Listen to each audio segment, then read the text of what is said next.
በእነዚህ 2 ዓመታት ውስጥ ከዕለት ወደ ዕለት ያሳለፍኩትን ሁል ጊዜ አስታውሳለሁ። ከውስጤ ፈጽሞ አይጠፉም። ልክ እንደ ቅዠት ነው።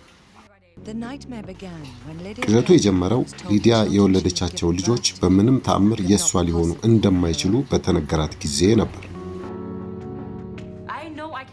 እነዚህን ልጆች በሆዴ እንደተሸከምኳቸው አውቃለሁ። እነዚህን ልጆች እንደወለድኳቸው አውቃለሁ። በዓለም ላይ ለልጆቿ የምትታገል ብቸኛዋ ሰው እኔ እንደሆንኩና በዓለም ላይ ማንም እንደማይሰማኝ ይሰማኝ ነበር። ልጆቹ ይወሰዳሉ ብዬ አስቤ ነበር። በአንድ ወቅት እንደሚወሰዱም አውቄ ነበር።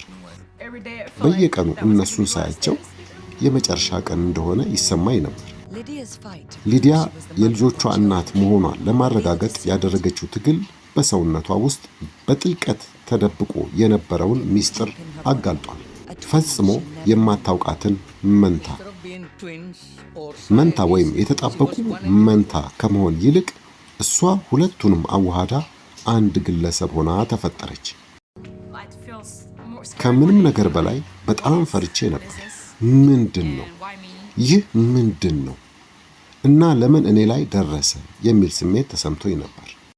ይህንን አዲስና አስገራሚ ብሎም ለሳይንስም ጭምር ራስ ምታት የሆነውን ጉዳይ የእናት ጭንቀት እንዲሁም ዓለም ሁሉ የሚተማመንበት የዲኤንኤ ምርመራ ውጤት ልክ የማይሆንበት ሁኔታም እየተፈጠረ መሆኑን የሚያሳየውን በቅርብ የተለቀቀውን የዶኩመንተሪ ቪዲዮ በተከታታይ ክፍሎች አቀርብላችኋለሁ።